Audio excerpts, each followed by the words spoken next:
بسم اللہ الرحمن الرحیم۔ السلام علیکم۔ آپ دیکھ رہے ہیں میرا یوٹیوب چینل۔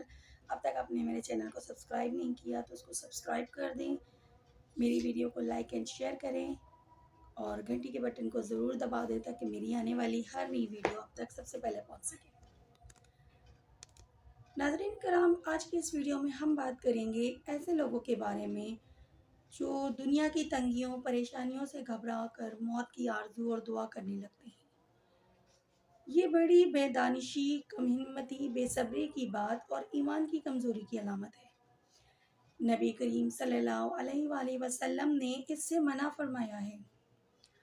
صحیح بخاری میں حضرت ابو ہریرہ رضی اللہ عنہ سے روایت ہے، رسول اکرم صلی اللہ علیہ وسلم نے فرمایا، تم میں سے کوئی موت کی تمنا نہ کرے۔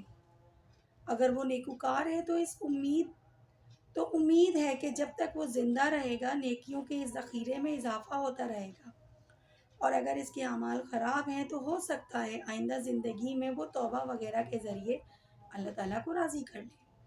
حضرت انس رضی اللہ عنہ سے روایت ہے کہ رسول اکرم صلی اللہ علیہ وسلم نے فرمایا، تم میں سے کوئی کسی دکھ اور تکلیف کی وجہ سے موت کی تمنا اور دعا نہ کرے، یعنی اگر وہ بہت زیادہ مجبور ہو، پریشان ہو، زندگی سے بیزاریت ہو تو وہ اس طرح سے دعا کرے، اے اللہ میرے لیے جب تک زندگی بہتر ہو اس وقت تک مجھے زندہ رکھ، اور جب میرے لیے موت بہتر ہو تو اس وقت مجھے دنیا سے اٹھا لے۔ صحیح بخاری اور صحیح مسلم۔ صحیح بخاری اور صحیح مسلم میں یہ جو روایات آئی ہیں ان کے الفاظ میں اس بات کی سخت ممانعت کی گئی ہے کہ کوئی بھی شخص جب تک اس کی زندگی ہے وہ رب کریم سے اپنی صحت، تندرستی، روزگار، بہتر زندگی کی دعا کرے، نہ کہ وہ اللہ رب العزت کی دی ہوئی آزمائشوں سے تنگ آ کر گھبرا کر موت کی دعا کرے۔ اللہ تعالیٰ نے اسے سخت ناپسند فرمایا ہے۔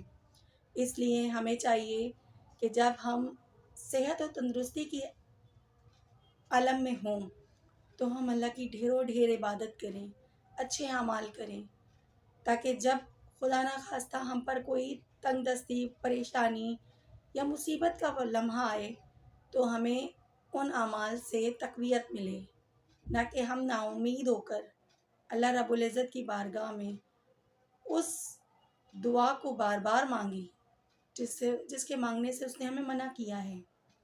ہمیں چاہیے کہ ہم ہر وقت سجدہ ریز ہو کر اللہ تعالیٰ کا شکر ادا کریں کہ اس نے ہمیں ایک بہتر زندگی عطا کی ہے، ایک بہتر انسان بنایا ہے، ایک مکمل انسان بنایا ہے۔ لہٰذا ہمیں چاہیے کہ ہم ہر لمحہ، ہر پل اللہ تعالیٰ کی دی گئی نعمتوں کا شکر ادا کریں اور چند عارضی پریشانیوں سے گھبرا کر اللہ تعالیٰ کی بارگاہ میں اس گناہ کا ارتکاب نہ کریں جس سے اس نے منع کیا ہے۔ اپنی دعاؤں میں مجھے بھی یاد رکھیے گا۔ اللہ حافظ۔